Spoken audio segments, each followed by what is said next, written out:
rápido, tal como dijo Liliana. La vez pasada habíamos comentado algunas particularidades en general de las sinagogas de Buenos Aires y nos quedamos justamente en la parte de lo que es la decoración. Decoración estilo, que no es un dato menor y para los judíos trae bastantes dificultades pensar en la decoración en un edificio religioso. Tenemos muchas restricciones bíblicas para poder hacer decoración. Lo que ven ahí es un listado de las sinagogas que tiene relación en realidad con qué estilo construimos en Buenos Aires.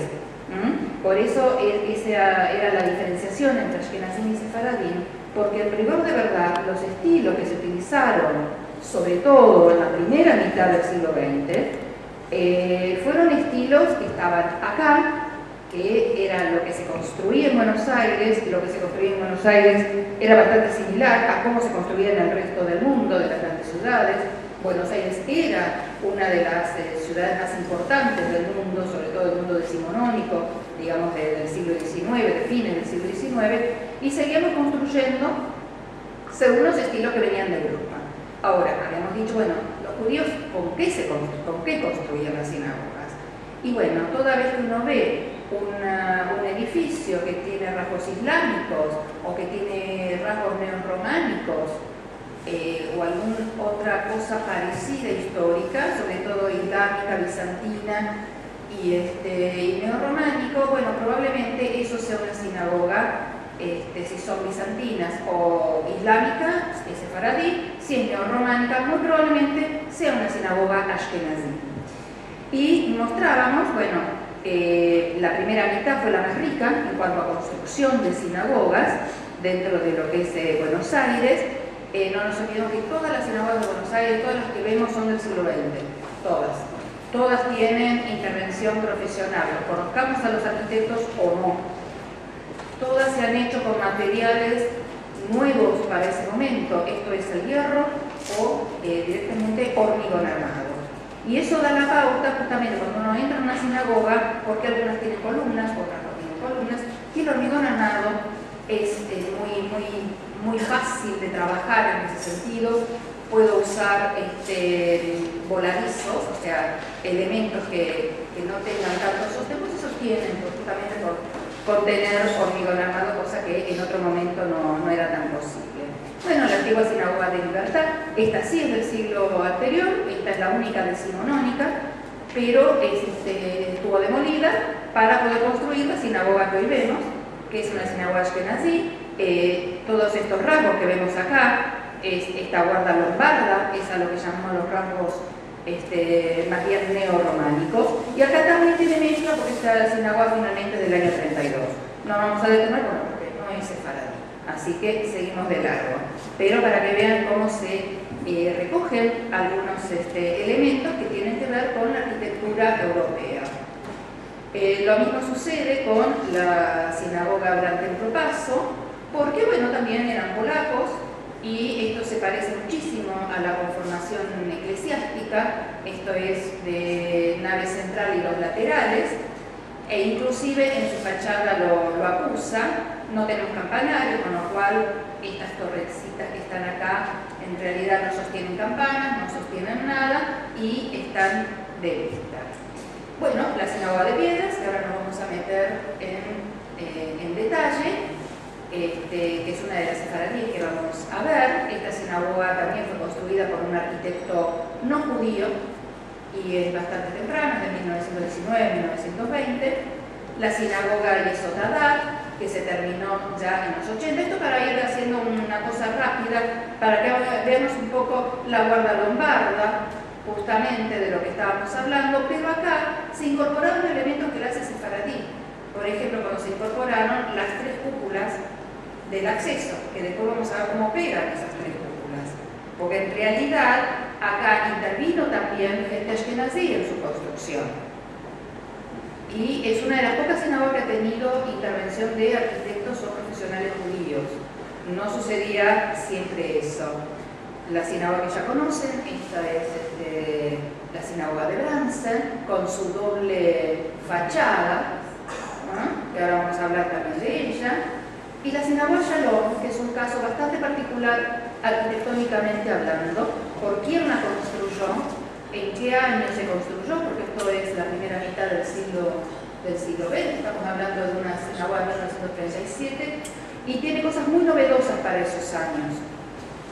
La sinagoga de la calle Camargo es posterior inclusive a la que estuvimos viendo de Shalom. Esta es del arquitecto ingeniero Abulafia. En realidad era ingeniero, el hijo es arquitecto, Alejandro Abulafia es el hijo, y fue esto es más de los años 50, y sinagogas nuevas. Esta es la sinagoga Sucat David. Como sinagoga es nueva, el edificio este es nuevo, pero esta es la que correspondía a Pasito, el famoso Pasito, que esta es la sinagoga nueva que empieza a reemplazar a aquella que tampoco está desarmada, pero tiene ahora otros usos y se usa más esta sinagoga del arquitecto Salana. Y esto es un poco como era el panorama en la primera mitad del siglo XX, es decir, recurriendo a los estilos históricos, y por tratarse de sinagogas, vamos a ver que todas estas sinagogas tienen algunos detalles, salvo estas dos que no pertenecen. Vamos a ver que estas sí tienen detalles que las hacen sefaradíes ya desde la entrada, ya sea por los arcos apuntados, los arcos tipo herradura, el tipo de cúpula que pueda llegar a tener. Siempre tenemos algún elemento ornamental que tiene que ver con la cultura sefaradí, y sabemos que esto es en general, también estuvimos hablando un poco de eso la vez anterior, que si existe un arte que sea enteramente judío, y en realidad eso está todavía por verse, eso está en discusión. En realidad el pueblo judío se armó mucho de prestado de sus vecinos, por eso vamos a tener elementos islámicos, por ejemplo, no somos islámicos. Sin embargo, en el arte hay muchos préstamos, pero aún así podemos decir que existe un arte judío. Dentro de las sinagogas, como decíamos anteriormente, no era una dificultad menor decorar una sinagoga. Y hasta acá está, digamos, el gran planteo de Marc Chagall, cuando dice cuando a él le tocó hacer los vitrales de la sinagoga de Hadassah en Israel, que no le dejaban poner figuras humanas. Entonces es como que no se puede poner figuras humanas. Vayan y vean Duraurocos. Esto es Duraurocos, ¿no? En parte de lo que quedó de la sinagoga, dice eso de no poder usar figuras humanas, pues vean Duraurocos y van a ver que es una tontería. O sea, ¿a qué rabino se le ocurrió esa tontería? Esto lo decía Marc Chagall en su momento. Y en realidad tenemos antecedentes. Y estos antecedentes son en realidad mosaicos de sinagogas muy antiguas, que están alrededor de Israel. Sabemos que esto también lo hablamos la vez pasada, que la sinagoga convivió con el templo, o sea, es una institución muy antigua, que principalmente es un lugar de estudio, y cuando no se podía llegar a Jerusalén, bueno, estaban las sinagogas para reemplazar momentáneamente ese trance de tener que llegar al templo. Empezó a tener mayor protagonismo después, por supuesto, de la destrucción del templo. Y estos son mosaicos que se han encontrado en sinagogas muy antiguas en Israel. Después, otro de los elementos que es bastante natural encontrar en la sinagoga como elementos decorativos son las 12 tribus. En las sinagogas sefaradíes es muy frecuente el uso de las 12 tribus. Y las 12 tribus tienen 3 elementos fundamentales, en realidad son 4. Un elemento es el estandarte, que es lo que vemos acá. Cada tribu tenía su estandarte. Por otro lado, es la bendición que le dio Jacobo a sus 12 hijos. ¿Con qué animal o con qué elemento los bendijo? Que es la cuestión simbólica. Y por último, el nombre. El nombre escrito en una sinagoga es un elemento decorativo, además. O sea que por esas 3 vías. Y además, esto está en la Torá, se puede buscar, también está en el Talmud, que se puede buscar que a cada uno de los hijos le correspondía una piedra preciosa. Y eso llenaba el pectoral del Cohen Agadol. El pectoral que usaba el Cohen Agadol y que ahora está en la representación de los adornos de la Torá, pues la Torá se viste, yo creo que todo el mundo lo sabe, eso que la Torá se viste, ¿no? Es la reina de la sinagoga la Torá se viste. Una de las vestimentas que se le pone a los rollos es justamente la emulación del pectoral. Y ahí están las 12 piedras preciosas muchas veces y las 12 representaciones de las 12 tribus. Bueno, esto corresponde cuáles son los elementos ornamentales más importantes que va a tener una sinagoga, que es el mobiliario, y esto es el Arona Kodesh y la Biblia. El Arona Kodesh a veces son representaciones de edificios dentro del edificio. Esto lo vamos a ver con detalle cuando veamos Or Torah, que uno es a Silva, digamos, uno es de la calle Piedras y el otro es Or Torah, que prácticamente reproduce a la sinagoga dentro de la sinagoga. Tenemos el nuevo de Agudat Dodim, esto ya es de los años 50-60. Agudat Dodim es una sinagoga muy antigua, pero fue muy remodelada en los años 60. Yesod Hadat, que según la gente de Yesod Hadat, Alepo, son ortodoxos y ellos tienen su sinagoga hecha como Dios manda, es decir, como dice la Torah, ¿no? Esa es la base. Una de las dos, porque al 1900 está la otra de Chabad Lubavitch, que en realidad era la pobrecita doctor Yarcho. Esa me toca de cerca porque de parte de padre son entrerrianos y ashkenazim. Entonces el doctor Yarcho tiene que ver con nosotros. Y este es el Arona Kodesh justamente de Yesod Hadat. Bueno, esta es una muestra de cómo son los Arona Kodesh sefaradíes, que son diferentes a los ashkenazíes.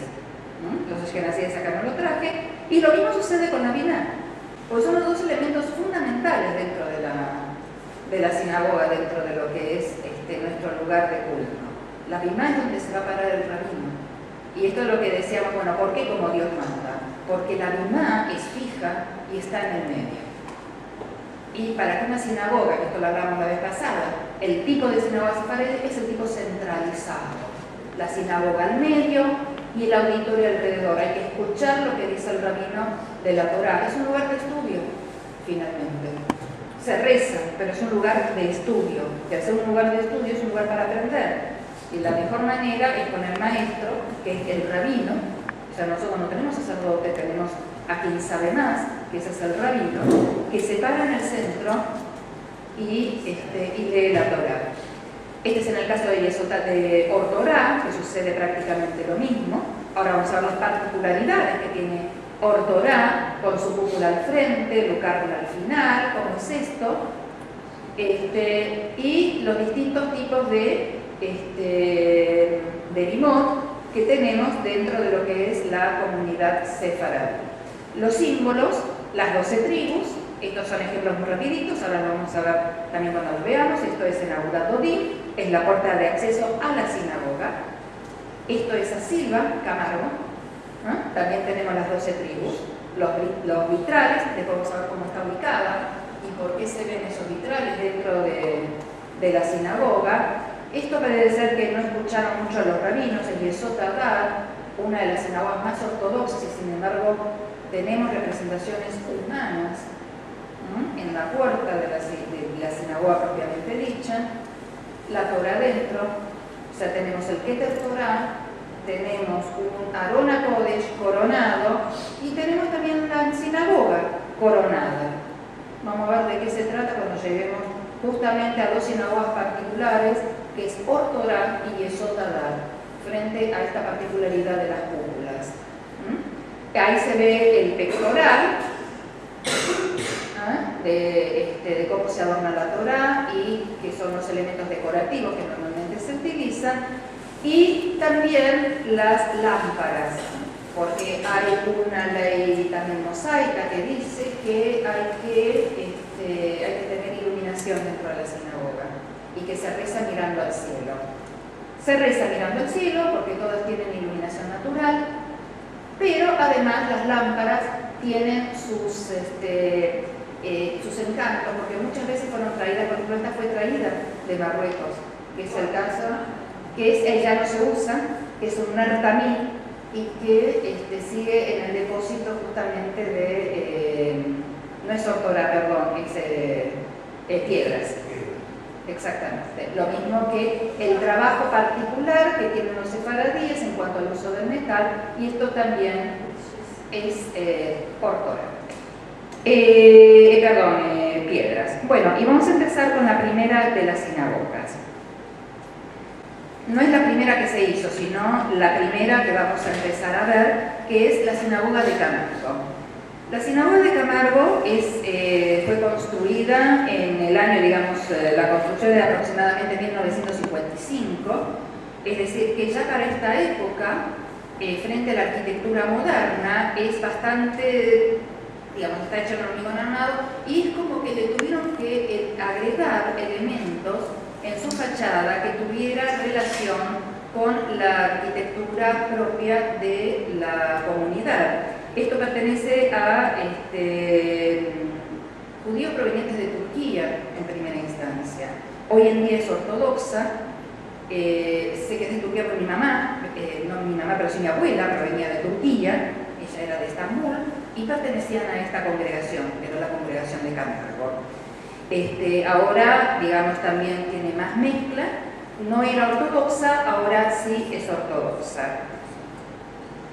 La sinagoga está implantada en un terreno que es bastante amplio, porque es un terreno, digamos, amplio en cuanto a sus dimensiones, tiene 2 lotes, no es solamente un lote de 866. Tenemos que pensar que las sinagogas en Buenos Aires no son grandes, salvo la última que es Amihai, que es enorme, porque el terreno lo ve así de enorme.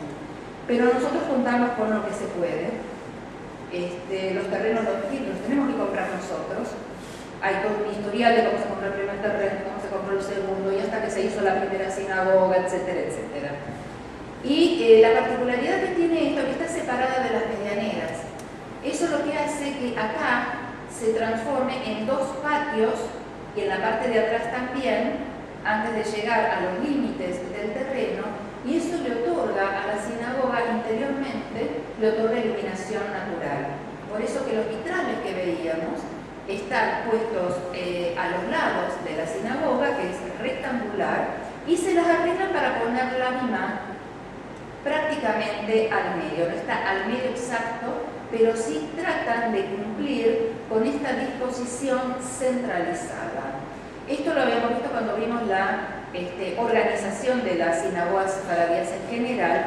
Como tengo el Ezrat Nashim, que es el sector para las mujeres, lo tengo en el acceso, eso produce que el sector que queda pasando el balconeo de la parte de mujeres, el espacio que queda de doble altura.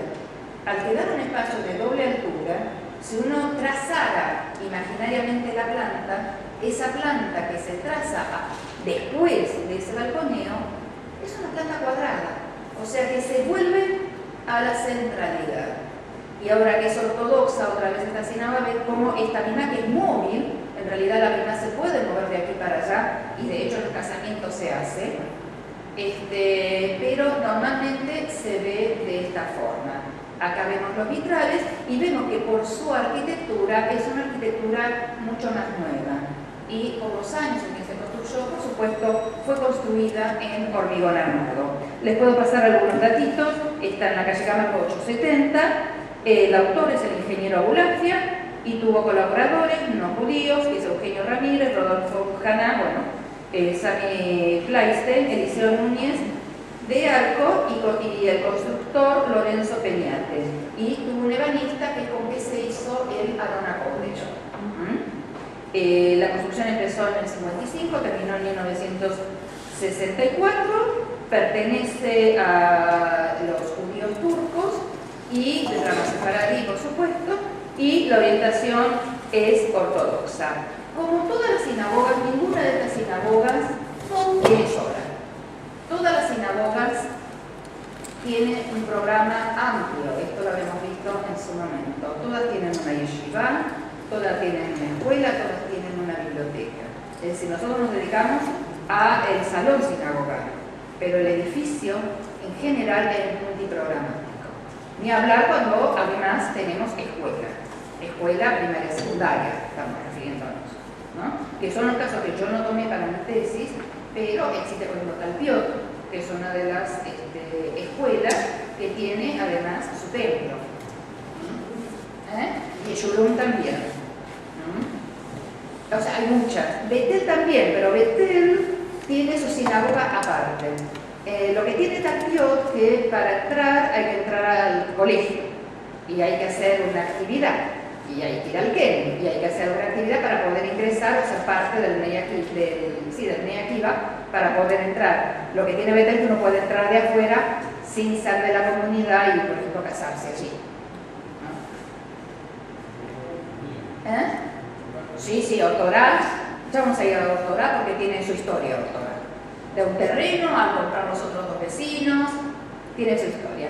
Acá vemos en detalle los vitrales, que cada uno pertenece a otra tribu y que tiene el animal con que fue bendecido, según su padre Jacobo, y además abajo tiene el nombre escrito en hebreo.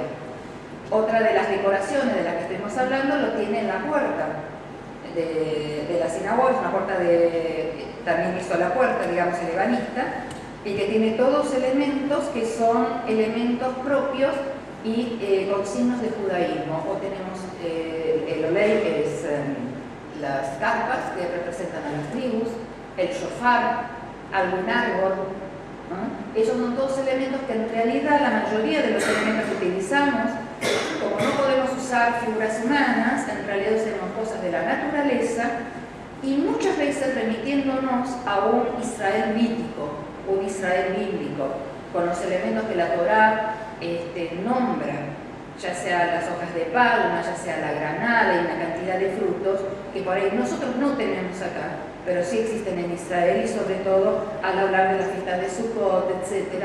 Esos elementos, por ejemplo, se ven en el Templo de Libertad, pero también toda la guarda que tiene alrededor del Templo de Libertad está adornado con estos elementos y en la sinagoga sefardí muchas veces aparecen en los vitrales.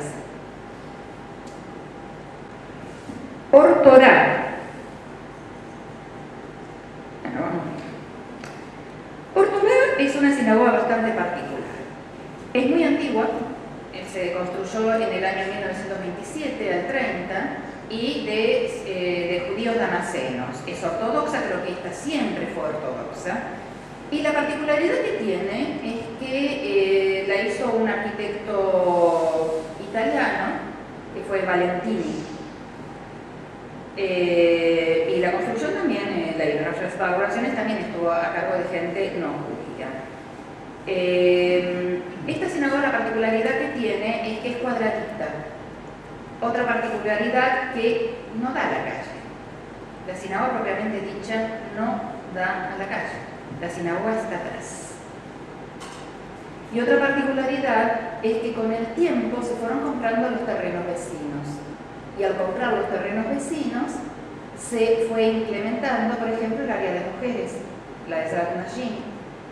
No teníamos Ezrat Nashim. ¿Dónde estaríamos afuera? En la cocina, no estábamos, ¿no? Este es el plano de Valentini, para que vean. Este era el terreno, todo esto era el terreno, esta era la sinagoga y estas eran otras dependencias. La sinagoga nunca viene sola y eran esos elementos que tiene que tener toda sinagoga, como yeshiva, biblioteca, escuela, bueno, todo lo que necesita tener. Al comprar los terrenos vecinos no solamente se hizo la Ezrat Nashim, se hizo gimnasio, se hizo escuela, se amplió, pero la sinagoga propiamente dicha es esta. Por eso es que cuenta con dos fachadas. Tenemos que pasar este patiecito que es precioso y acá es cuando se entra concretamente a la sinagoga. Al entrar a la sinagoga nos encontramos con un espacio totalmente islámico. Desde la decoración, la forma de los arcos, la forma en cómo está techada. Y además, como dice la ley mosaica, tenemos que tener luz natural. Y la luz natural la voy a tener justamente iluminando la bina. ¿Cómo puede ser esto si la cúpula está delante? ¿Cómo es esto? ¿Las cúpulas no iluminan? Bueno, pero en este caso no va a iluminar la bina. Ni va a iluminar ni siquiera la sinagoga. Tiene otra función esa cúpula. Lo sigue teniendo. Lo que vamos a estudiar ahora es un poquito la Arona Kodesh, que es lo que decíamos, que la Arona Kodesh es prácticamente un edificio dentro del edificio. edificio. Fíjense que la Arona College también tiene una cúpula y también es un pequeño edificio, también de orden islámico, también con esas características, iguales a lo que vemos prácticamente en la fachada. En realidad es parecido, pero también tiene una cúpula con la Torá arriba. Si ustedes, si podemos volver a la cúpula, veamos que acá también tiene una cúpula y arriba está coronada con la Torá. Y acá llegamos a la Bimá. La Bimá en realidad no tiene cúpula, tiene una lucarna. Y por eso podemos iluminarla naturalmente. Y es muy bonito porque eso se abre y además cuando es de noche se puede mirar el cielo y de día también se ve el cielo por encima de la Bimá. Las mujeres me quedan afuera, al lado, de costado. O sea que fue una sinagoga no concebida para mujeres. ¿Y qué representa entonces la cúpula para Or Torah? Esto tiene una explicación por un lado arquitectónica y por el otro lado tiene relación con la historia de la sinagoga. La sinagoga empezó a ser visible recién a partir del siglo XIX. Antes no era visible, es decir, existían sinagogas, existe desde siempre, digamos, habíamos dicho que convivió con el templo, pero al ser el pueblo siempre sojuzgado, nunca tuvo la posibilidad de sobresalir. Es más, no podía, tenía prohibido sobresalir, no podía sobresalir una sinagoga frente a una iglesia, no podía estar en el lugar más alto, que es lo que se dice, que la sinagoga tiene que estar en el lugar más alto. Y recién con la emancipación y con las leyes napoleónicas, fue cuando la sinagoga se pudo ver. Por eso es tan importante los textos que nos trae Jarracé frente a la sinagoga francesa, porque fueron las primeras que se vieron. También es muy interesante, que esto un poco estuvimos viéndolo la semana pasada, la vez anterior, cuando Guadet, que fue uno de los últimos tratadistas franceses de la historia de la arquitectura, comparaba a la sinagoga con una iglesia protestante, y eso podía ser para la sinagoga alemana, reformista, o para la sinagoga francesa, también reformista, pero los ortodoxos no siguieron con esa forma de sinagoga, que es la que vemos hoy en día en los templos más conservadores, digamos Libertad, o el templo de Paso, que ya dejó de ser conservador para pasar a ser ahora ortodoxo porque lo tomó Lubavitch exactamente. Pero son esas sinagogas donde tengo la Bimá muy cerca de la Arona Kodesh y todo el auditorio mirando hacia un costado, hacia un lado. Finalmente nosotros sabemos que en la sinagoga sefaradí, se respeta mucho más esta distribución centralizada, con la Bimá en el medio, y si no se trata de lograr que la Bimá esté en el medio. ¿Cuál es la función de la cúpula en Or Torah? Es una función urbana. La sinagoga tiene que verse en la calle, tiene que tener una presencia en la vía pública. Uno pasa por Ramsen, ahí está la sinagoga. Porque en realidad lo que está ahí abajo es la yeshiva. Y además es una cúpula que no da iluminación. Entonces, ¿para qué servirá la cúpula? Además, tiene toda una función simbólica que se va a repetir en la otra sinagoga, también en Yesod Hadar, que es la función simbólica del Keter Torah. ¿Por qué lo llamamos Keter? Es la corona. ¿Y por qué finalmente, y sobre todo dentro de la comunidad sefaradí, que la Torah se cubre en caja y no en manto, como es normalmente en la Ashkenazí, y tiene un fuerte Keter Torah, que es verdaderamente una corona, y es una pequeña cúpula? Es decir, que tenemos esta sucesión en Or Torah, la cúpula de afuera, la cúpula de adentro, que es nada menos que el Arona Kodesh, que es donde está lo más importante para nosotros dentro de la sinagoga, y la Bedel, que es la cúpula. ¿Cómo? Claro. Está cubierto, o sea, el Beged, el ropaje, es de madera, y arriba está el Keter Torah, que es una pequeñísima cúpula, que también aparece allí. En el caso de Yesod Hadar, que es la sinagoga que está en la calle Lavalle, en pleno 11, yo vivía a la vuelta y vi cuando se fueron construyendo estas 3 cúpulas bizantinas. Y también nos preguntamos, ¿para qué se hacían esas cúpulas? La sinagoga de Lagalle fue inaugurada en 1935, vamos a dar un poquito de datos, y este se fue hecho por un ingeniero, el ingeniero Sirling. Y colaboraron también en la construcción otros ingenieros y también colaboraron gente que no es sefaradí, digamos, Sirling no era sefaradí, y Braginsky, que tampoco era sefaradí, pero ya tenemos judíos construyendo, porque esa era una de las particularidades. El arquitecto tenía que interpretar la voluntad de los comitentes. En general eran comunidades que trataban de expresar de alguna manera cuál era el sentido que le querían dar. La rama sefaradí es ortodoxa, creo que siempre fue ortodoxa, y son de Alepo. O sea, esto pertenece a la comunidad alepina. La comunidad sefaradí nació en, digamos, esta congregación en 1920 y empezó a funcionar como corresponde, como sinagoga y Talmud Torah. Esta sinagoga también tiene varias sinagogas, tiene otra sinagoga que es la sinagoga diaria, y además tiene biblioteca, que es bastante interesante la biblioteca con que cuentan. Y eran provenientes de Alepo. El terreno es bastante grande porque tiene 24 metros de ancho. Pero abajo son locales comerciales. Está en pleno 11. Si alguien vio el abrazo partido, esas 3 cúpulas que se veían permanentemente son de esta sinagoga y el interior lo filmaron en el templo de Paso. Pero bueno, no tenía nada que ver una cosa con otra, pero el interior daba más para Paso y lo que se veía desde la galería eran justamente estas 3 cúpulas. Estas cúpulas fueron hechas en el año, o sea, empezaron más o menos en los 70s y se terminaron más o menos por los años 80, ¿no? Tardaba muchísimo tiempo. Y en realidad lo que está debajo de esas cúpulas es la parte de arriba de acá. ¿Y qué hay acá arriba? Y está la yeshiva, y está la biblioteca, y otras cosas. La sinagoga está acá. Y de la calle no se ve, ¿no? Es otra de las particularidades, lo mismo que tenemos en Ortodoxa.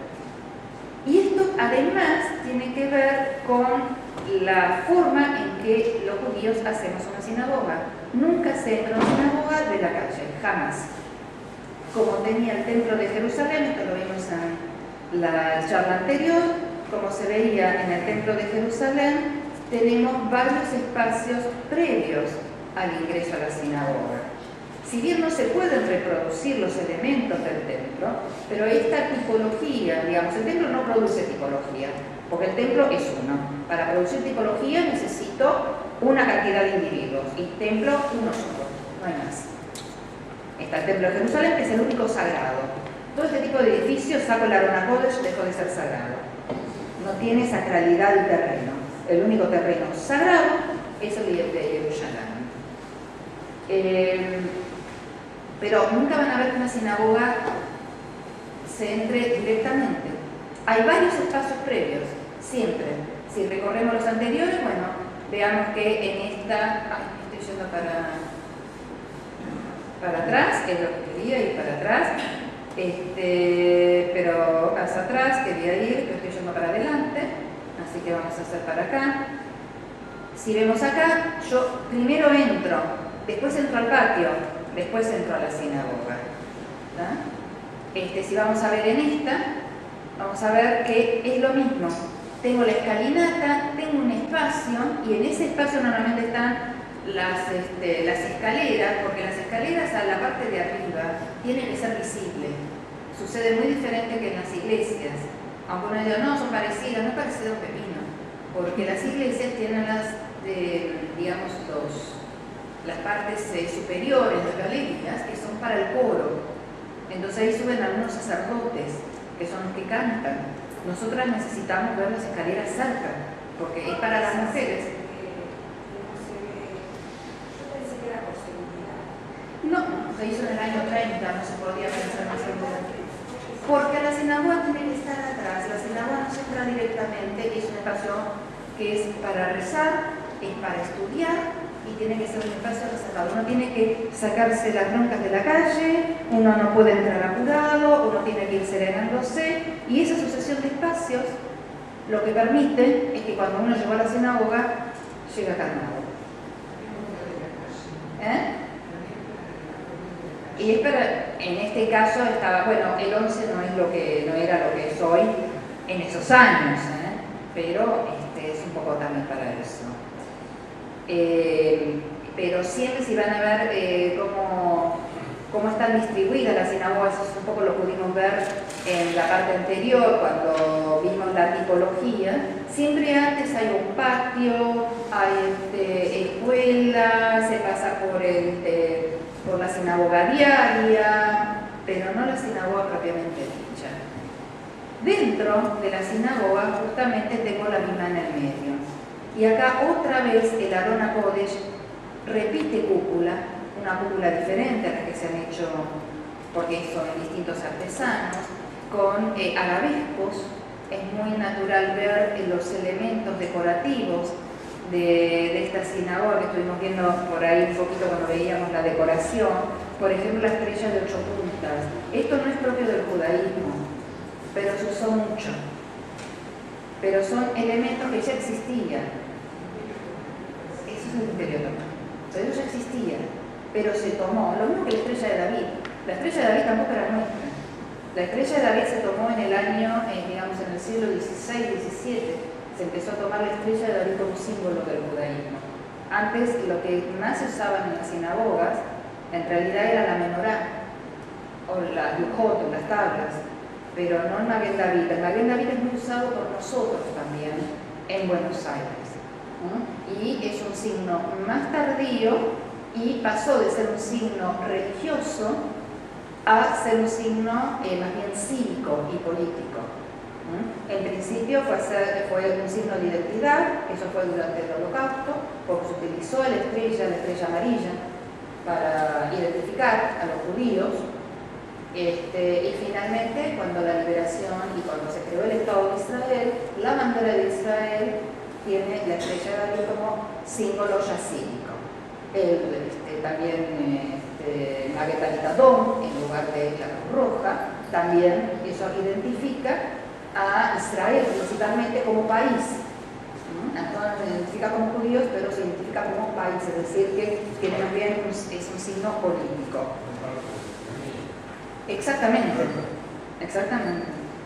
pero es posterior, o sea que es tardío, no es desde los inicios.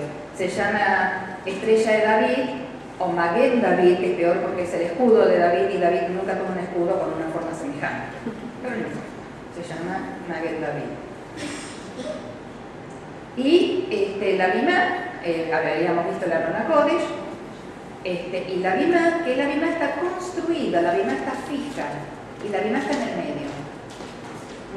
Y tiene una pequeña galería de mujeres, pero acá ya no hace falta que la galería me defina el espacio interior, sino que el espacio ya está definido. Y acá no se ve, pero la lámpara esta, que es una lámpara también, que yo no sé si la han traído, porque en realidad es una lámpara también que tiene que ser de origen también oriental. No lo usan las ashkenazí, justamente eso, y el uso de los entrelazados y demás elementos trabajados en metal, que es muy propio de la comunidad sefaradí, pende de una especie de cúpula que tenemos acá arriba. Y además tenemos vitrales alrededor y tenemos los vitrales del acceso que le dan iluminación natural, porque esto da un patio. Y lo que es también muy curioso es estas formas, medio que son formas que se encontraron por ahí y las repitió el arquitecto. ¿Qué es lo que quiso representar? No se sabe. Y los vitrales que tanto había defendido Marc Chagall, que tiene figuras humanas, porque está el sueño de Jacob con sus 12 hijos, acá también está iluminando la parte superior con las escenas del arca de Noé, y también Jacob bendiciendo a sus hijos. O sea, está el sueño de Jacob con sus 12 hijos y el arca de Noé. Pasemos ahora, esta es Lagallo. Vamos a pasar a Silva, que en realidad esta sinagoga se llama Betel, aunque ustedes no lo sepan y no lo crean. Se llama Betel, igual que Betel, pues se llama así la sinagoga. Pero nosotros lo conocemos como la de la calle Piedras, que hoy se abre para los Yamim Noraim nada más, y que es una sinagoga muy particular.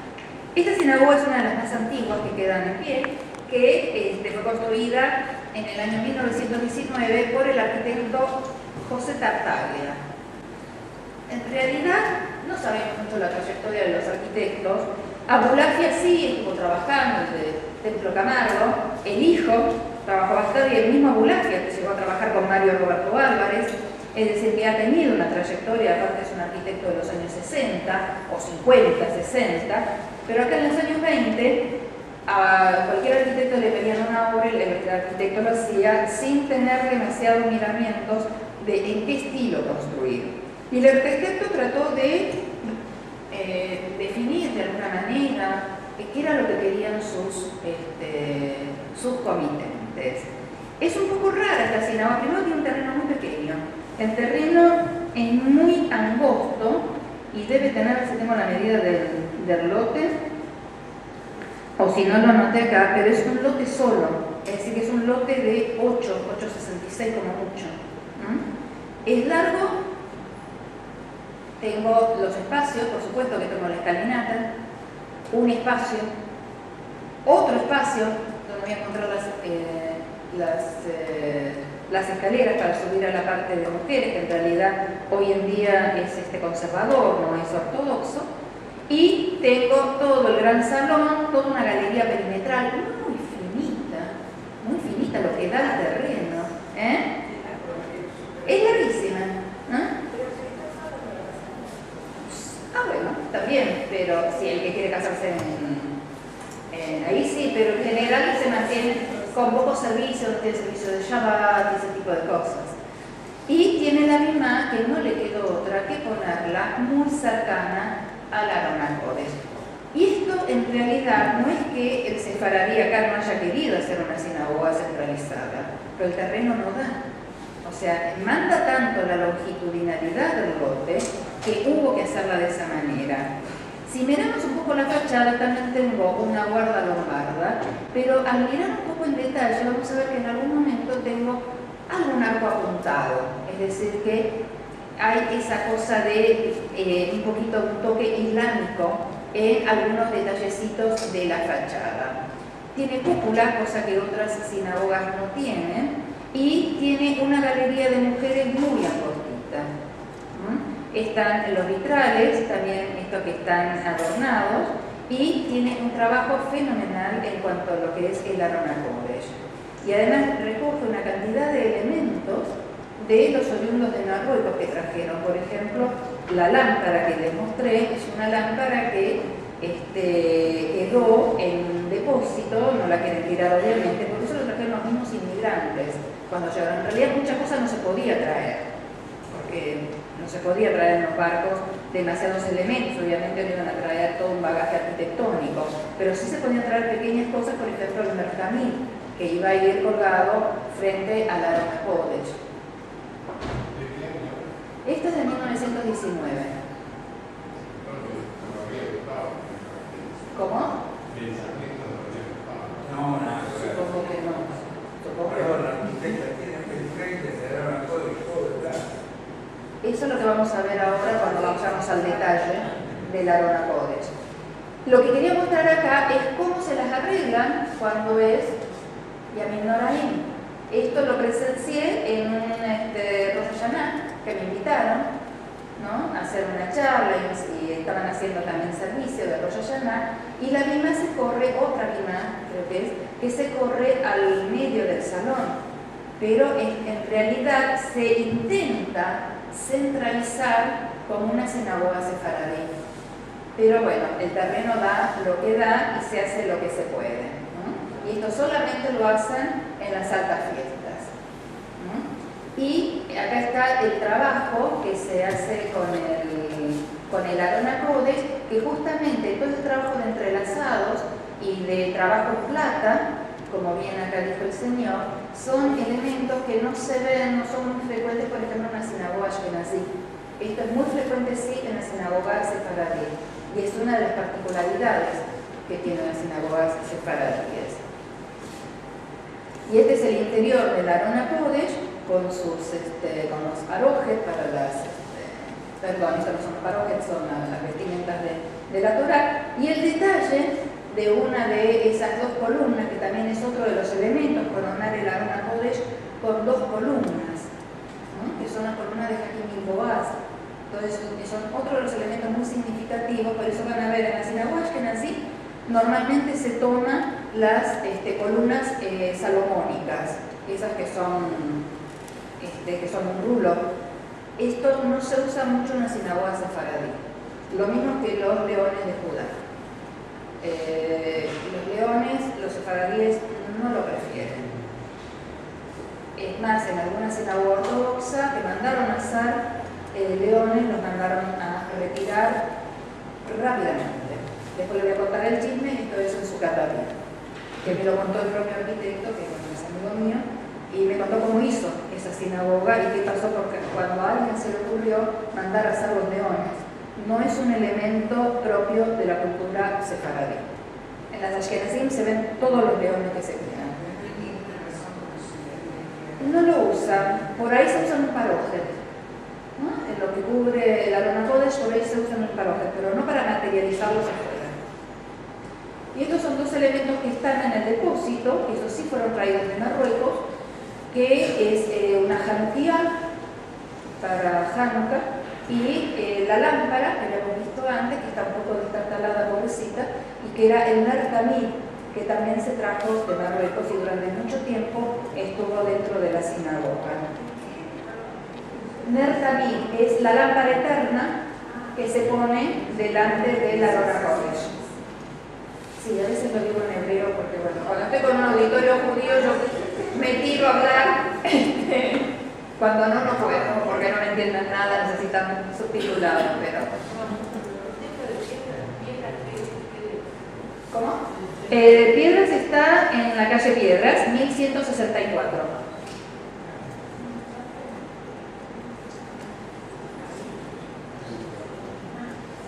Sí. Y se llama Congregación Israelita Latina, es ASILVA, como se llama normalmente, pero en realidad la sinagoga se llama Betel. Que no es Betel, la Betel de Sucre y Crana, es otra Betel. Sucre y Corte, no, es otra Betel. Sí, la Belgrano, la Betel. Agudat Dodim. Es de Marroquíes. Sí. Es una de las primeras comunidades sefaradíes que vinieron al país, son los marroquíes.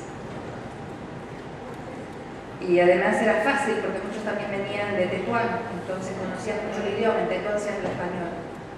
Entonces, eso es un tema que tiene que ver con la inmigración, quienes vinieron expulsados y los sefaradíes en general vinieron por iniciativa propia, escapándose del servicio militar turco, por ejemplo, mis abuelos maternos.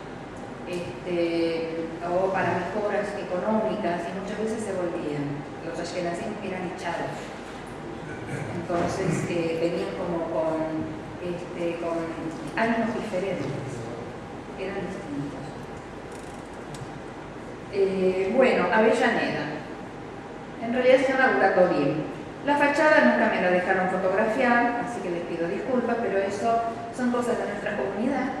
Alguna vez pude, otras veces no, otras veces pude conseguir archivos, pero bueno, es así, todo sea por nuestra seguridad, eso sí es por la seguridad.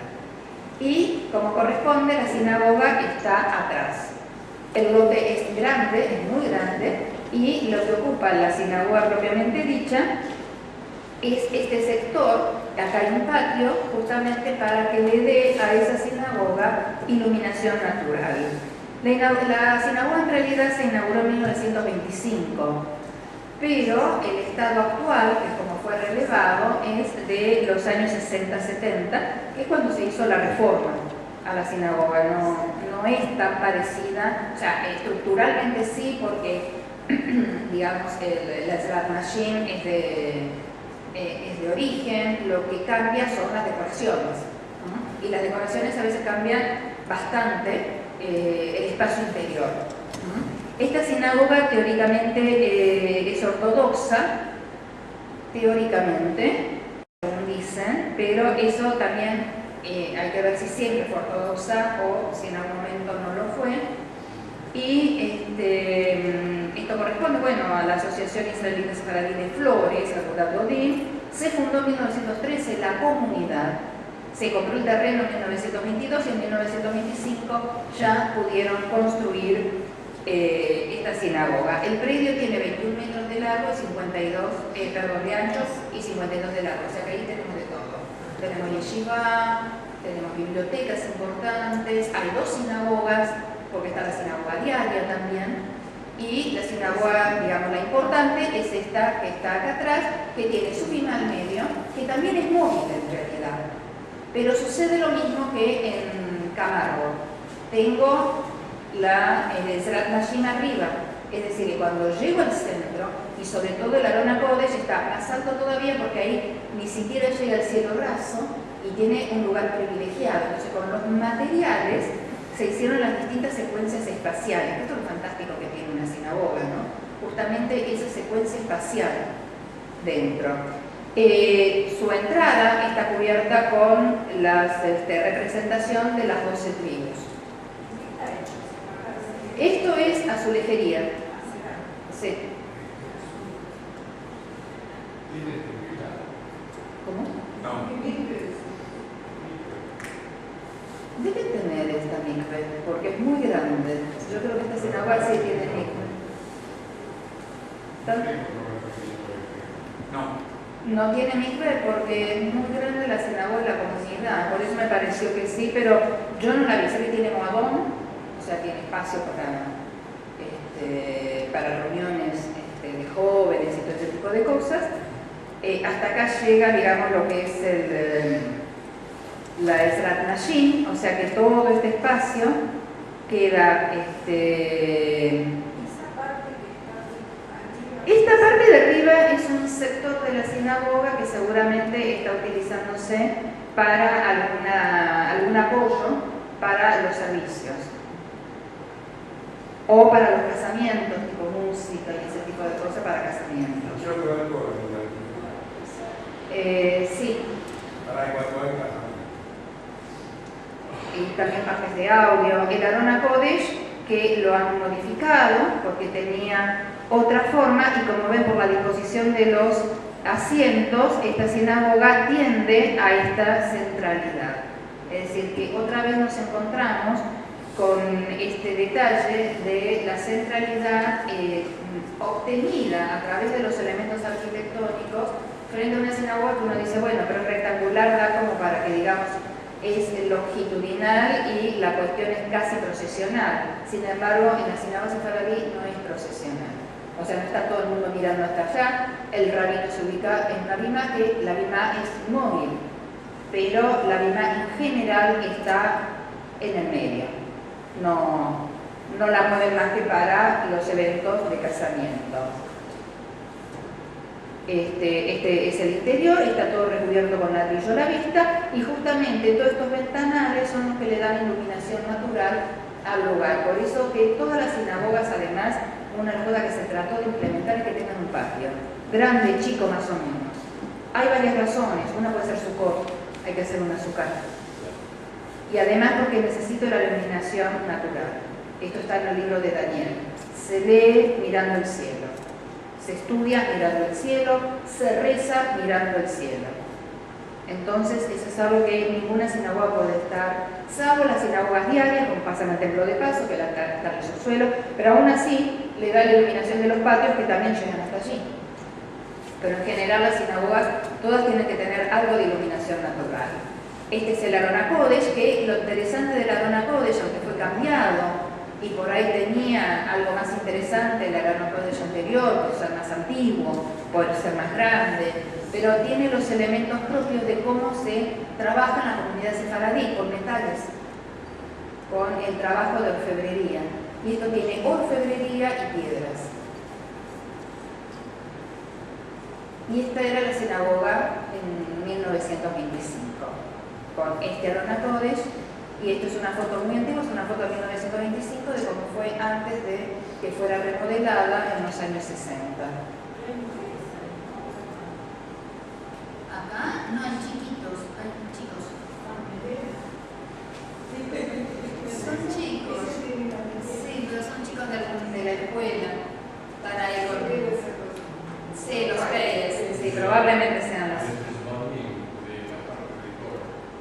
Puede ser, porque son niños.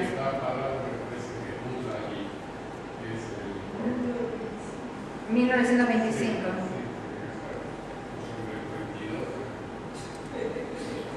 Sí, pero ya está crecido. O sea que tiene que ser del 1900. O sea.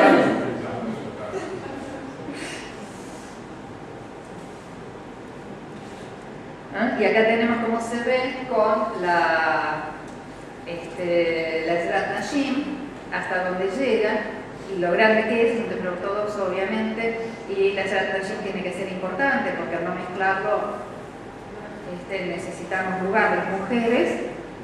Y acá tenemos el detalle de la entrada, donde se ve, acá está, se ve Yehuda e Isahar, o sea, cada uno de estos arcos contiene 2 tribus, por eso que son 6 arcos para contener las 12 tribus. Cada arco toma 2 tribus, en donde toma el animal, toma el nombre. Bueno, nos quedamos un ratito más en Flores y nos vamos a Puertas de Sion, y de Inedia 2, y acá están las 12 tribus. Esta es de la calle Helguera. El año del edificio actual es de 1953, es decir que ya vemos como el tema de los materiales ya se nota un poco más, también un poco la limpieza, no tiene tanta decoración como las otras, pero no obstante esto también es una sinagoga grande. La sinagoga probablemente dicho no es tan grande, pero también tiene una sinagoga diaria y tiene la escuela, es decir, lo que está adelante, lo que está al costado, en realidad es el colegio. A la sinagoga también se entra con una sucesión de espacios, y acá tengo todavía, cuando se entra al salón sinagogal, hay otro espacio, tengo cortinas y recién entro a la sinagoga. Acá lo ve dibujado, no se ven las cortinas, pero en general son por lo menos 2 o 3 espacios antes de llegar a la sinagoga propiamente dicha. Esta sinagoga tiene la particularidad de tener un ábside. Un ábside es esta forma semicircular, lo habíamos visto ya en la charla anterior, que eran los ábsides, como hay algunas sinagogas que lo tenemos, en el Templo de Paso tenemos ábside, en el Templo de Libertad también hay un ábside, que es donde normalmente va lo más importante, que es el Aron HaKodesh. Esta sinagoga también tiene ábside, esto está hecho ex profeso, porque atrás sigue el patio, que es el patio del colegio, o sea que toda esa curva la hicieron en ese momento. Y lo que tiene en particular que todo el auditorio tiene una sola dirección, porque no vemos los asientos puestos de costado, pero la misma siempre está en el medio. O sea que hay como una vocación de hacerlo centralizado. Por supuesto que tiene la Ezrat Nashim arriba, pero no arriba en forma de galería perimetral, como puede suceder en los templos ashkenazíes, sino que lo tiene en la parte de atrás, de modo que queda un espacio lo suficientemente amplio de doble altura para lo que es la sinagoga propiamente dicha, que es donde se va a ubicar la lima. Y la lima la ponen en el medio. Esto es como se ve. Acá tenemos también toda la parte superior, que le va a dar iluminación natural. Esto tiene una semicúpula, es decir, no es una cúpula completa porque abarca solamente la parte esta curva. Esto es el ábside. Y acá tenemos el Aron HaKodesh. Como en las sinagogas sefaradíes, también esta es una de las sinagogas que tiene elementos también de piedras, hay bastante turquesa en la decoración, hay flores, que es muy natural en la sinagoga sefaradí. En la sinagoga ashkenazí no es muy frecuente ver flores, pero en la sinagoga sefaradí sí.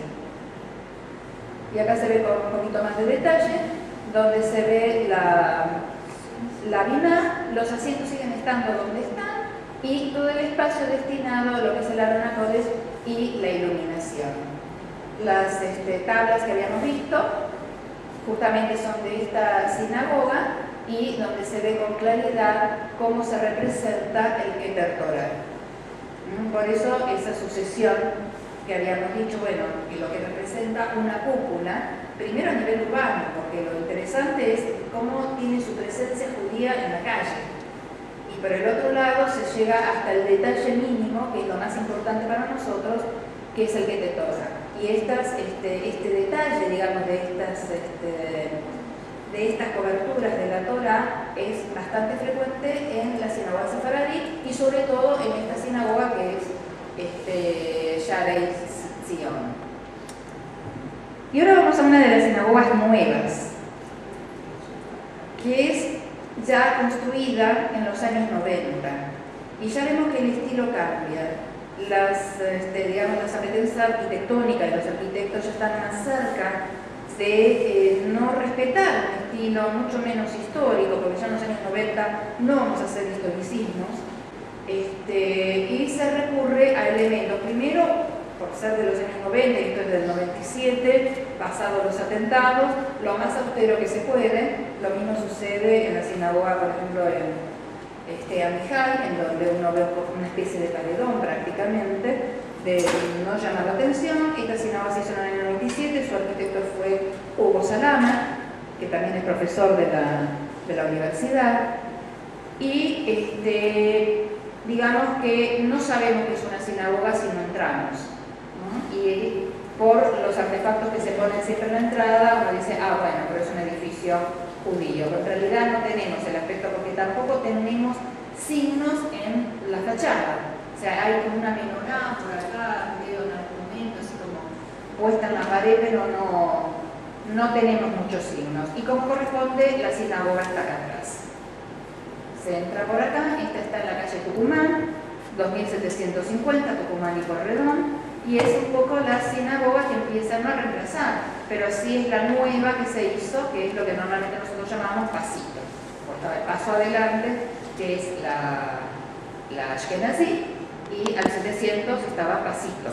Bueno, ahora tenemos un pasito un poco más grande, porque es la verdad un edificio enorme, muy remodelado. El arquitecto previó de hacer una triple altura en algún momento, y después eso se amplió con sinagogas diarias, o sea, finalmente se puso los pisos como para poder llenar con otras sinagogas que eran necesarios. Tiene comedor, el comedor también está dividido para hombres y mujeres, y aunque es nueva, me dice, bueno, esas cosas se diluyeron en los años 60, no, la ortodoxia no. Y vemos como una sinagoga realizada casi al final del siglo XX todavía conserva, y es bastante riguroso esta separación entre hombres y mujeres. Las mujeres van arriba, y tiene un Ezrat Nashim, y con pollera. Yo la verdad que no fui con pollera, ¿verdad? Pero bueno, yo iba de parte del arquitecto y me dejaron entrar. Y tiene muchos elementos que tienen relación con la arquitectura moderna.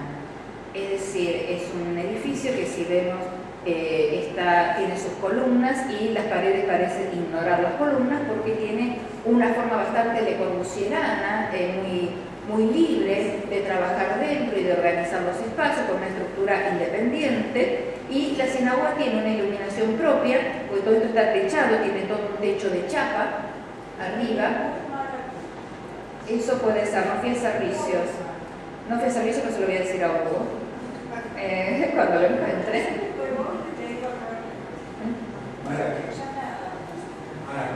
Ajá. El techo es de chapa, tiene un hermoso techo de chapa y vidrio, que tiene justamente lo que le da esa iluminación natural. Y acá sí se utilizaron muchos elementos de materiales bastante costosos, como unos mármoles. Todo esto es de mármol, y el Aron HaKodesh está armado por varios tipos de mármoles. Es acá donde justamente Salama me comentaba que habían querido hacer los leones de Judá, y los sacaron corriendo. En esta sinagoga no. Los habían construido todo y dijeron que en esta sinagoga no. y volaron y se pusieron los Luchot sin los leones, porque no es una sinagoga ashkenazí, no correspondía. Y acá es donde también se cumple, ahora que veo acá la menorá, bueno, la menorá en realidad es la bimá, que está hecho en forma de menorá, y otro de los elementos que se respeta mucho, y sobre todo en la sinagoga sefaradí, es la menorá de 6 lámparas, de 6 luminarias, 6 lámparas, porque la de 7 está del templo, no se puede reproducir. Y lo que va al medio en general es una venda y otra cosa, pero son 6 luminarias, no pueden ir 7. Bueno, pero no es ortodoxo. Acá se ve el interior, cómo está hecha la Arona Kodesh, que también tiene elementos míticos del Israel mítico, lo que reproduce, y se reproduce todos estos dibujitos, está hecho con distintos tipos de mármoles. Es una sinagoga muy bonita, la sinagoga no es tan grande, lo que es muy grande es el edificio, porque alberga varias actividades. La sinagoga es ese cuadradito que habíamos visto allí. Bueno, y acá nos quedamos con la nada misma, que estamos bastante bien, inclusive se nos pueden hacer preguntas. Tenemos la última sinagoga de la que vamos a hablar hoy, que es la sinagoga Shalom. ¿Y por qué la separamos? ¿Por qué la particulariza arquitectónicamente esta sinagoga? Por su arquitecto. Esta sinagoga, primero vamos a dar los datos generales, está en la calle Olleros.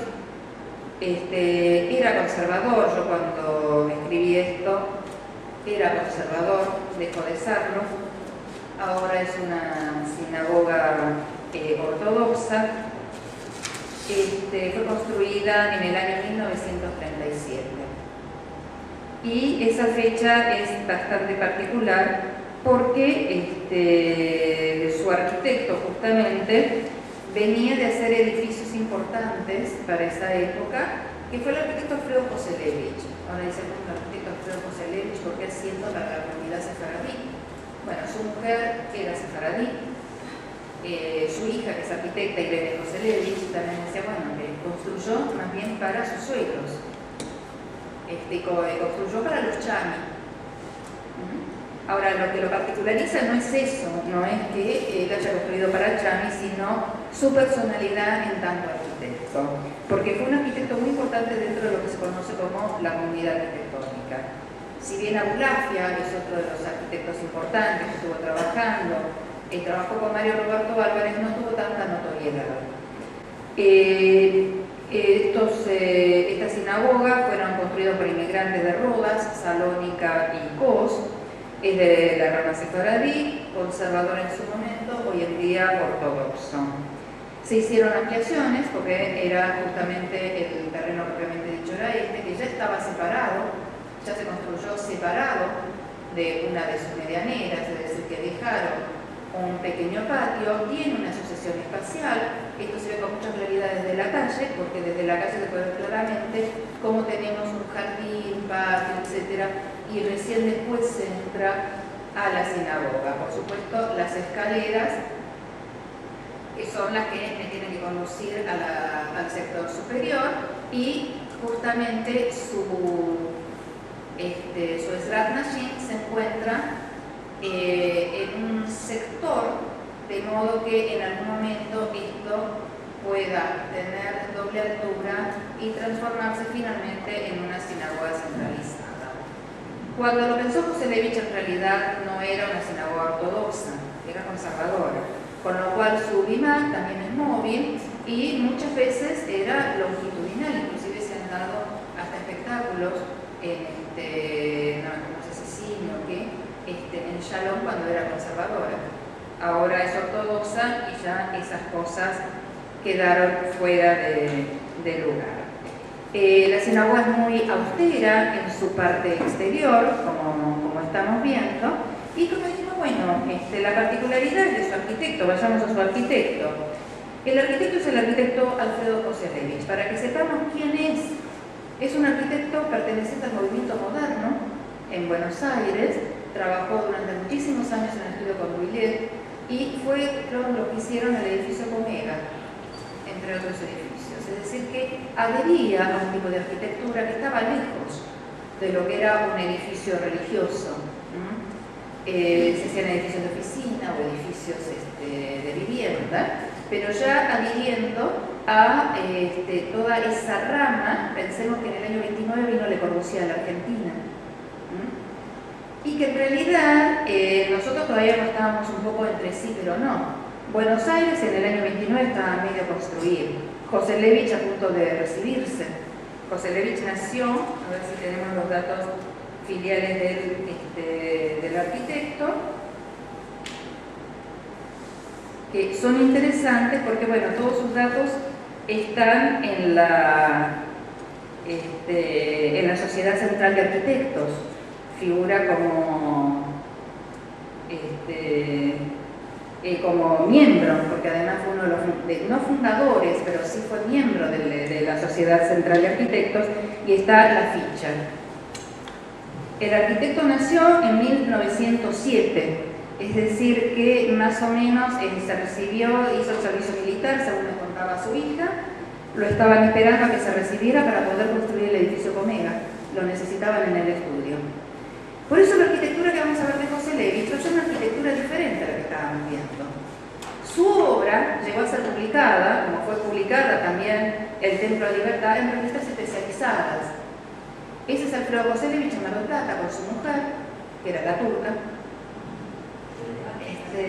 La turca, la mujer era la turca. Sí, café con leche como yo, o sea, con apellido mismo que Irene José Levich, de apellido ashkenazí, pero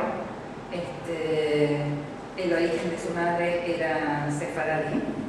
Y esto fue lo que fue publicado oportunamente cuando se inauguró la sinagoga en el año 1938, y esto es parte de una revista especializada que se llama Nuestra Arquitectura. Él era muy joven, estaban esperando que se reciba. Es decir, que nosotros tardamos años hoy día para insertarnos en la profesión, pero eran años muy floridos de la profesión en ese momento, los años 20 y 30. Lo que era novedoso que un arquitecto como José Levich, además, haya sido muy reconocido, no escribió mucho, le han dedicado parte de la revista Suma. Yo encontré uno de los números en algún aniversario del edificio Comega, y que hablaba sobre el arquitecto José Levich, y además su hija hizo una carrera importante, Irene José Levich, que tiene su estudio, pero de la sinagoga, yo cuando fui al estudio de la sinagoga no había casi nada, es decir, se dedicó como a otra cosa, es como que bueno, hizo la sinagoga, pero bueno, después sigue adelante con su vida, ¿no? Y acá además utilizó elementos, esas son las fotos de la revista, y que tienen que ver mucho con las nuevas tecnologías, el hormigón armado y de qué manera se usaba. Y esto da cuenta justamente de los pórticos con que está armada todo ese rectángulo de la sinagoga. Son pórticos de hormigón alivianados, porque están acá como agujereados, lo significa que el pórtico está alivianado y que es más bien permeable a la luz, no son esas vigas enormes. Es decir, que hizo un trabajo interesante con respecto a las tecnologías que se estaban usando y a las nuevas, no son modas, pero sí a las nuevas tendencias de la arquitectura del momento. El arquitecto Rafael Iglesias justamente lo que menciona en una revista, justamente en Nuestra Arquitectura, porque creo que esto es, casualmente se llama El 29 Espejo de la Arquitectura, porque en el año 29 se inauguró la revista Nuestra Arquitectura. Y a él le tocó en el año 79, en el cincuentenario de la revista, escribir un artículo, y lo llamó El 29 Espejo de la Arquitectura. En la quiniela el 29 es el espejo, y lo que trató de retrotraerse justamente fue a los años en que se construyó, justamente, en que vino Le Corbusier a la Argentina, en que se inauguró la revista. El primer número salió en el año 29. Y con respecto a esto, a la visita de Le Corbusier, digamos el patriarca de los arquitectos, y que estaba con toda su cuestión de arquitectura, vamos a ir más rápido, de arquitectura moderna, dice: Así que el éxito o el fracaso de la visita de Le Corbusier para la comunidad arquitectónica, medida en la floración en obras funcionalistas en nuestro país, no puede referirse solamente a la incomprensión, porque siguieron haciendo cualquier otra cosa. Vimos obras que estaban del 40, qué sé yo, bastante históricas todas. Severa o mala voluntad local. El vanguardismo de ruptura, el ahistoricismo, cuando el no, el antihistoricismo, el fanatismo por el geometrismo ascético, que era lo que se estaba practicando en los estudios donde trabajaba José Levitt, la normatividad disfrazada de racionalismo fueron ingredientes que no podían aceptarse así como así. Es más, una posición sensata hubiera provocado rechazarlo. Y eso era lo que pasaba en la arquitectura. Entonces, por eso es tan particular esta sinagoga, es particular el arquitecto, y esta es la sinagoga, como se ve este tema de la Ezrat Nashim y el espacio en doble altura que se entra a centralizar, cómo se ve desde, digamos, desde la Nona Kodesh, y así lo encontré yo cuando fui a la sinagoga, con la bimá en el medio. La Ezrat Nashim atrás, acá tenemos el acceso, esto como se ve de frente, y para quién construía José Levitt. Y acá hay que hacer mención, porque esto era el edificio Comega, este es el acceso, el estudio hizo todo, desde el edificio hasta todo el mobiliario, y todo lo que es la decoración interior, donde van a ver que no tiene nada que ver con lo que estuvimos viendo, no solamente porque no es una sinagoga, sino por ese despojarse de decoraciones y el ahistoricismo, y construía principalmente para Moshe Chami. De hecho, Chami fue el que más dinero puso en la sinagoga. Acá tenemos documentos que me facilita Marcelo. Los documentos que dan cuenta de la inversión importante que había hecho Casa Beige, sí. Y ese Moshe Chami es el edificio que lo vamos a ver ahora. Él construyó no solamente para Chami, sino para la familia de Chami. Construyó su casa particular, la casa particular con doble acceso, es decir, que se entra por dos calles, le hizo dos fachadas. Y como vemos, es muy propio de la época de los años 30 y 40 de la arquitectura racionalista y funcionalista.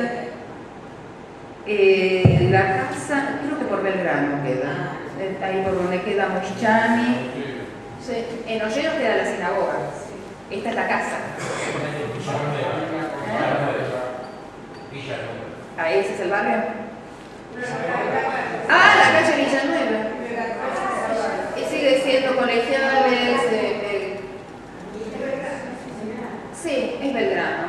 Este es el interior también, despojado de toda moldura, ¿no? Inclusive hasta los muebles y diseñó para esta casa.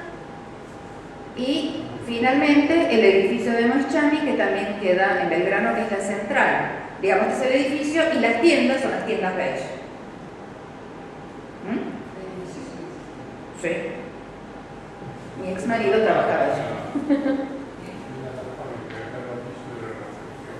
Porque tienen de todo, digamos, para distribuir, porque era, sobre todo, no tanto en Buenos Aires, pero esta cuestión de las tiendas, es muy en el interior, es muy natural tener las tiendas. Entonces tenía tiendas en el interior y varias tiendas en Buenos Aires. Entonces cada piso pertenecía a otra cuestión. Sí. Blanco, juguetería, ropa de esto, ropa de lo otro.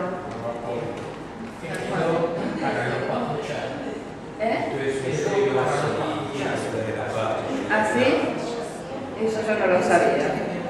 Y bueno, y por acá nos damos por terminadas por lo menos las 8 sinagogas que yo pude rescatar. Sí.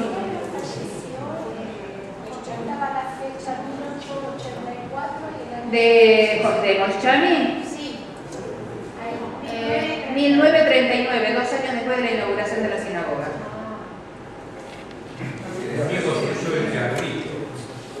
El edificio que está diagonal norte, Sarmiento, que es una cuadra que es un triángulo. Sí. De lo que llamaban el triangulito.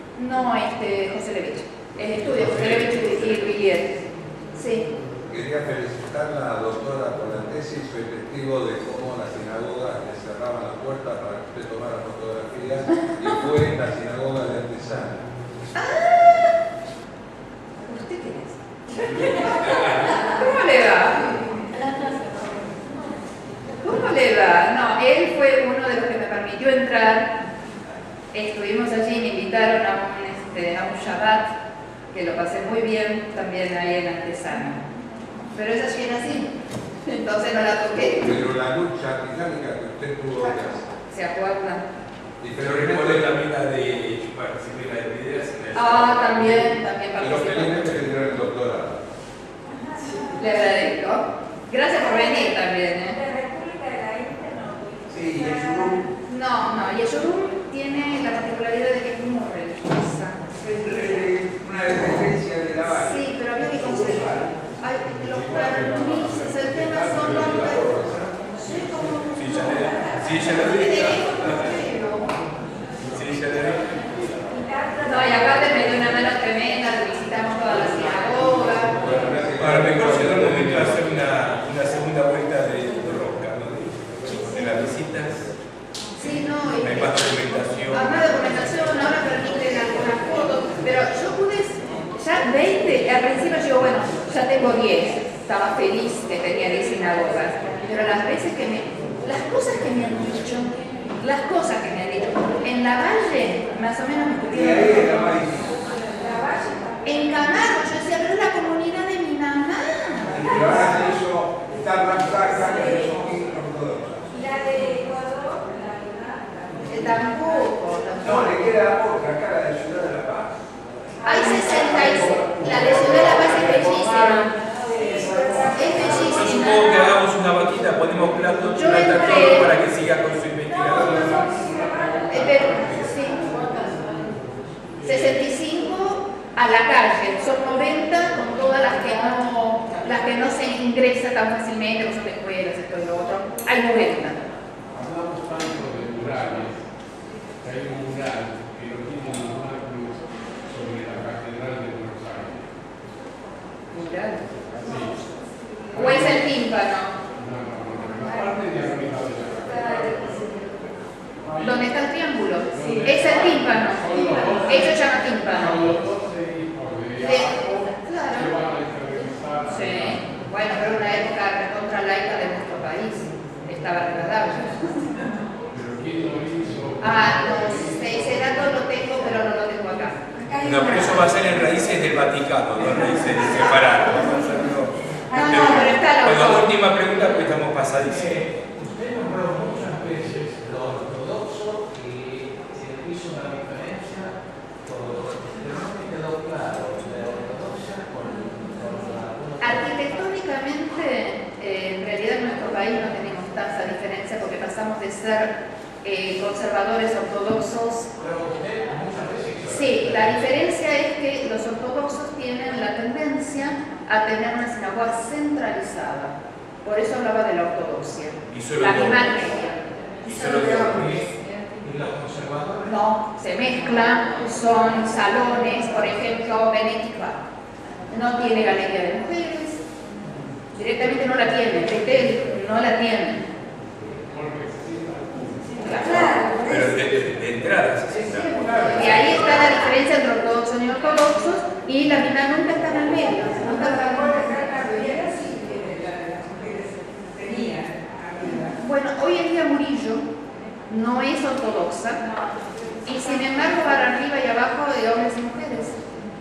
Pero no tendrá, corre la corrina, se encierran. Vamos a pedir a Sara que venga una tercera vez. No, por este año la vamos a sacar.